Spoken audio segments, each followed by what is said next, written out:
Hola a todos y bienvenidos al último vídeo de nuestro curso de iniciación.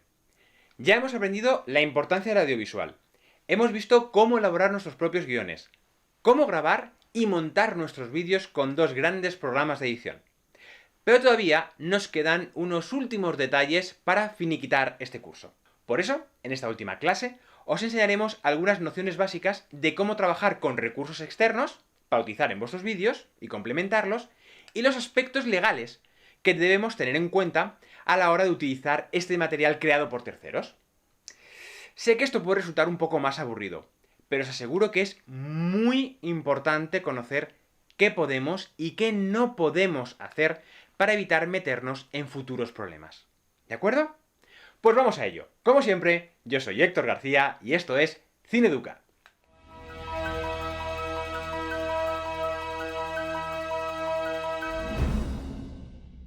Muchas veces pensamos que todo lo que está en internet es gratis, que podemos coger cualquier imagen que veamos y utilizarla libremente para todo aquello que queramos. Pero no. La realidad es que esto no funciona así. Al final, todo el material que vemos ha sido creado por un tercero, y por tanto, esto le genera una serie de derechos sobre el control y uso de sus archivos, de sus creaciones.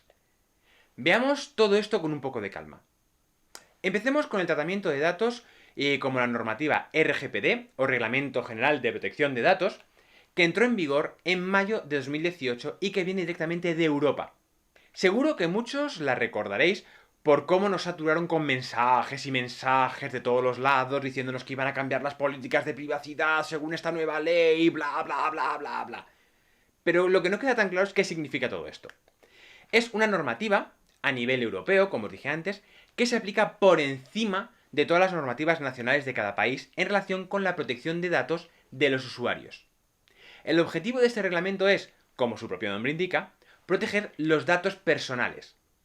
Es una de las mayores reformas en cuanto al tratamiento de datos personales que no solo afecta a las empresas, sino a cualquier persona, entidad, autoridad pública, servicio u otro organismo que procese datos personales de quienes residan en la Unión Europea. A nosotros, como creadores audiovisuales, nos afecta en cuanto a la grabación de personas, puesto que la cara se reconoce como un dato de carácter personal de primer orden, como pues el nombre o el DNI o la dirección. Por ese motivo, no podemos grabar la cara de nadie sin su consentimiento expreso y por escrito. Lo mismo ocurre con el nombre o con la dirección, como os dije antes, porque esto permite el reconocimiento de esa persona.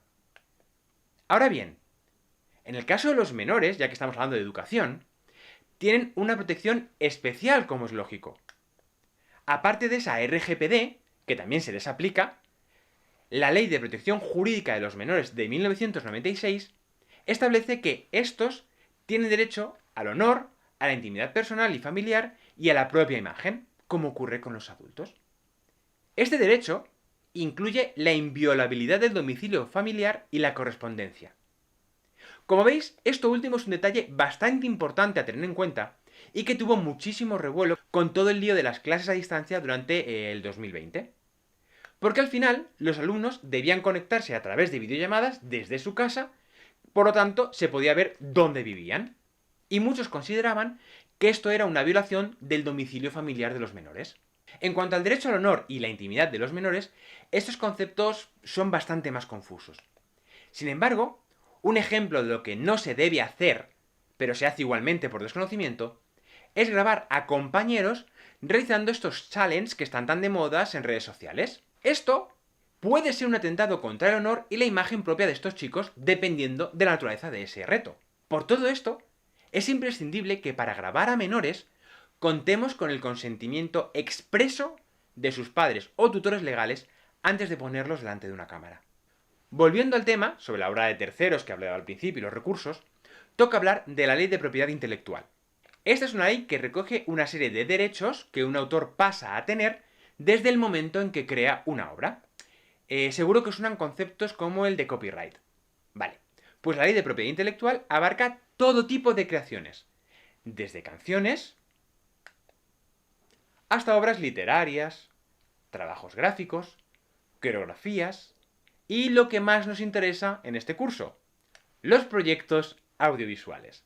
Para todo esto se contemplan tres tipos de derechos principales: los morales, los de explotación y los de participación. Nosotros nos centraremos en los dos primeros, que son los más importantes. Los derechos morales se refieren a todas aquellas decisiones que el autor puede tomar sobre su obra. Pues por ejemplo, si se hace pública y de qué manera. Y es importante recalcar esto. Son irrenunciables, inalienables, y sus derechos de paternidad e integridad no tienen límite en el tiempo. Así que deberán respetarse siempre, incluso cuando sean de dominio público, que veremos ese concepto más tarde. Por otro lado, los derechos de explotación dan libertad al autor para decidir si quiere obtener un rendimiento económico por la utilización de su obra y de qué manera. Dentro de esto podemos distinguir entre los derechos de reproducción, distribución, comunicación pública y transformación. Al contrario de lo que ocurre con los derechos morales, los derechos de explotación sí son renunciables y transmisibles. Es decir, es posible cederlos a otra persona por interés económico o por simple altruismo. Para que lo entendáis mejor. Supongamos que soy un músico y he compuesto una canción. Pues está en mi mano decidir si quiero ceder los derechos de explotación a una empresa de publicidad para que los utilice en uno de sus anuncios. No hay problema. Se llega a un acuerdo, se decide de qué manera se reproducirá y si habrá un beneficio económico y todo listo. La canción ya pertenece a esa empresa y puede utilizarla tantas veces como se estipule en el contrato. Sin embargo, algo que no puedo hacer es negar la autoría de la canción. El autor, en este caso yo, tengo el poder de decidir si quiero que mi nombre aparezca en cada lugar donde se escucha esa canción. También puedo decidir de qué manera quiero que se divulgue y si se debe respetar la integridad de mi canción o si por el contrario doy permiso para que la modifiquen según lo necesiten. Todo esto tiene que ver con los derechos morales que se nos reconoce por ser el autor de la obra y son unos derechos que nadie puede arrebatarnos. Ahora bien, ¿qué ocurre cuando el autor fallece? ¿Qué pasa con los derechos morales y patrimoniales de su obra? Bueno, pues según dicta la Ley de Propiedad Intelectual, estos derechos duran para siempre y son imprescriptibles. Sin embargo, algo que sí varía son los derechos de divulgación. Dependiendo del país en el que estemos, la ley marca que pasado un tiempo desde la muerte del autor, su obra pasa a ser de dominio público. En el caso de España, deben pasar 70 años desde su muerte. Por supuesto, siempre haciendo mención a su nombre, porque sigue siendo parte de sus derechos morales. No os olvidéis de esto, siempre hay que citar. En fin, estoy seguro de que con todo este lío de leyes y demás, os surgen muchísimas dudas sobre cuál debe ser el tratamiento de la música en nuestros vídeos. Pues bien, si lo que quisiéramos sería utilizar una canción entera, podríamos introducirla siempre y cuando su autor nos haya dado autorización para hacerlo. Bien sea a través de un contrato o de una licencia de Creative Commons, que también veremos después. Sin embargo, hay un pequeño apartado en la Ley de Propiedad Intelectual del que podríamos sacar algo de ventaja en el caso de los centros educativos. Concretamente, en el artículo 32.3 nos indica que se nos permite reproducir o distribuir pequeños fragmentos de obras sin autorización del autor, pero solo si es para fines educativos o de investigación, y siempre que se cumplan una serie de requisitos y de condiciones. No obstante, todas estas leyes al final solo repercuten en el ámbito nacional. Así que cuando queremos obtener obras de cualquier otra parte del mundo, estas normativas se nos quedan escasas y pueden carecer de vigor. Por este motivo surgen las licencias Creative Commons. Esta es una organización sin ánimo de lucro que permite a autores y creadores compartir voluntariamente su trabajo entregando licencias que ofrecen algunos derechos de explotación bajo una serie de condiciones, que vamos a ver ahora. Las licencias disponibles ahora mismo son las siguientes. Reconocimiento. que da permiso para distribuir, mezclar, ajustar y construir a partir de nuestra obra, incluso con fines comerciales, siempre que se nos reconozca como autor original. Esta es la licencia que ofrece más servicios y por lo tanto es la más flexible en comparación con el resto. La siguiente licencia sería reconocimiento sin obra derivada. Esta nos permite la distribución comercial o no comercial siempre y cuando se indique el nombre original del autor y esta no se distribuya. Es decir, el vídeo que hemos creado lo puede coger otra persona y modificarlo, pero siempre y cuando no lo publique. La siguiente licencia sería reconocimiento no comercial sin obra derivada. Esta es la más restrictiva de las 6, y es que solo permite que se puedan descargar tus obras para compartirlas con otras personas siempre que se reconozca nuestra autoría. Sin embargo, no se pueden cambiar de ninguna manera ni se pueden utilizar de forma comercial. Así que imaginad que hemos subido nuestro vídeo a una plataforma como YouTube. La gente puede descargarlo para modificarlo. Pero este nuevo vídeo que se cree a partir de mi material no podría ver la luz y mucho menos venderse. La siguiente licencia es reconocimiento no comercial. Esta licencia permite a otros retocar, distribuir y crear otra obra a partir de la nuestra de manera no comercial. Manteniendo el ejemplo que veíamos del vídeo, la gente lo podría descargar, modificar y publicar siempre y cuando no obtengan ningún beneficio económico por él. La siguiente licencia sería reconocimiento no comercial, compartir igual. Una vez más, esta va a permitir a otros distribuir, remezclar, retocar y crear a partir de la obra nuestra para crear uno nuevo de ámbito no comercial. Es decir, esa persona que utilice nuestros vídeos no solo no podrá ganar dinero con él, sino que además está obligado a poner la misma licencia Creative Commons que hemos puesto a nuestro vídeo. La siguiente sería reconocimiento compartir igual. Volvemos a lo mismo. Remezclar, retocar y crear a partir de nuestra obra. Aunque esta vez sí se permite que sea para uso comercial, siempre y cuando se nos dé crédito como autores y licencien sus creaciones bajo esta misma licencia que habremos utilizado. Suele ser muy comparada con la licencia Copyleft de software libre y código abierto. Teniendo estas pequeñas nociones claras sobre qué podemos y qué no podemos hacer, ya podemos empezar a buscar y a descargar nuestros recursos externos para dar un acabado profesional a nuestros proyectos. Imaginad que queremos crear un vídeo explicativo sobre la flora y la fauna marina. Muy fácil. Nos compramos un billete de vuelo para ir a las Seychelles y vamos con nuestra cámara a grabarlo todo. Vale, muy bien, a tope. Pues ahora en serio, a menos que seáis, no sé, Cristiano Ronaldo o Leo Messi, lo más probable es que no te puedas permitir grabar ese recurso.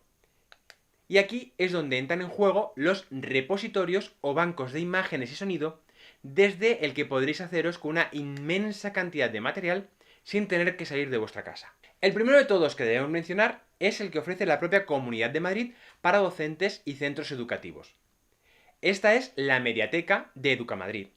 Como ya muchos sabréis, para acceder a ella tenéis que iniciar sesión con vuestra cuenta y desde ahí encontraréis muchísimos contenidos multimedia realizados y subidos por profesores y alumnos de toda la comunidad educativa. Y también vosotros podréis compartir vuestros propios proyectos con el resto de compañeros. Sin embargo, no solo funciona como una plataforma de intercambio de vídeos, sino que también ponen a vuestra disposición una infinidad de recursos desde imágenes, vídeos, audios, sonidos y diseños en 3D. Todo para que podáis aprovecharlos e incorporarlos en vuestras obras audiovisuales. Ahora bien, en el caso de que no tengáis una cuenta en Educamadrid, hay una gran cantidad de páginas de las que también podéis echar mano. Si lo que nos interesa son recursos de vídeo e imágenes, los repositorios que podéis visitar son infinitos.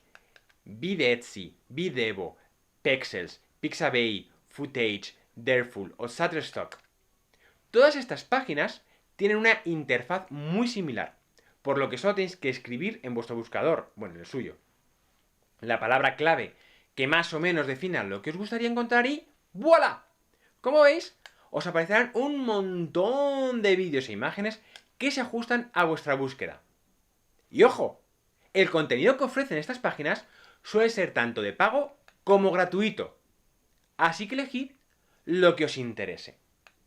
Si estáis de acuerdo en pagar por alguna de ellas, lo más probable es que tengáis que registraros de nuevo como nuevos usuarios de la página y luego introducir vuestros datos bancarios o de PayPal para que puedan realizar el cobro.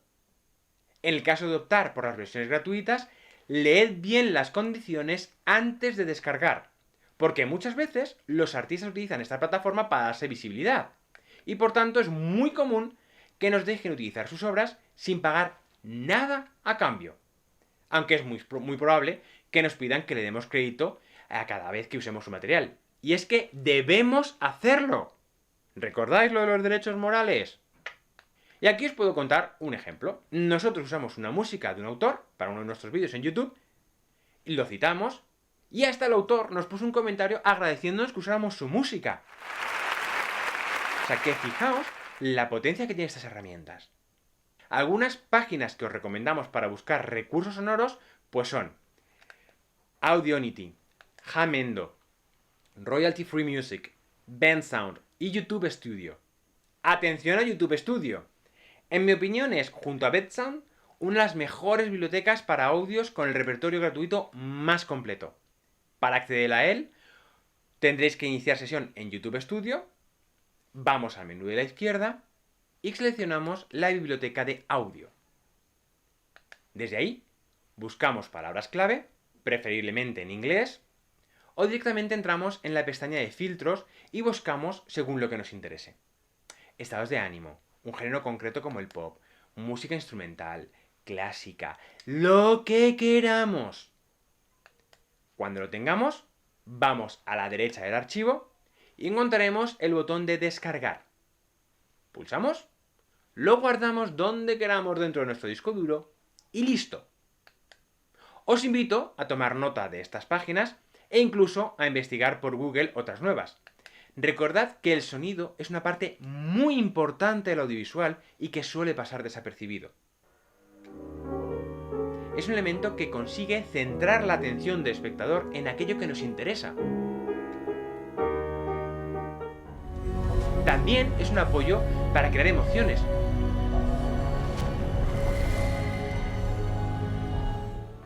O simplemente acompaña a nuestro vídeo. Y ahora sí, aquí termina nuestro curso de iniciación online sobre cómo introducir el audiovisual en el mundo de la educación. Ya habéis podido ver que se trata de un lenguaje muy importante y necesario en nuestro día a día. Y además nos ofrece un sinfín de posibilidades con el que jugar y dar nueva dinámica a nuestras clases y a los trabajos de los alumnos. Ahora toca sacarle partido. De verdad espero que os haya sido de utilidad. Para mí ha sido todo un placer teneros aquí, aunque haya sido desde la distancia. Y para cualquier duda, consulta o lo que sea, seguimos en contacto a través de nuestras formas en Cineduca.